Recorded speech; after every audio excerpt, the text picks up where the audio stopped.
On a trip to the Old Havana neighborhood in Miami, Florida, we learn the art of hand-rolling cigars at El Titan de Bronze.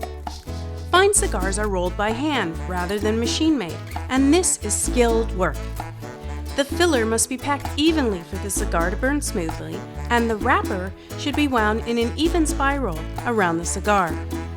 A blend or specific combination of leaves of tobacco is prepared for each cigar roller.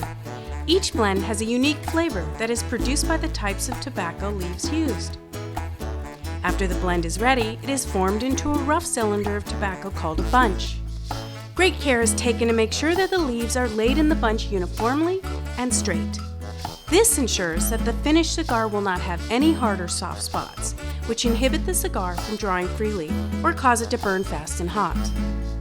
After the bunch is created, it is tightly wrapped in a coarse layer of tobacco called a binder. The binder gives the cigar its structure, shape, and ability to maintain its moisture content. The bound bunch is then placed into a mold. The mold contains approximately 10 finished cigars and is put into a screw-type press along with other molds to avoid showing any creases through the wrapper on the finished cigar.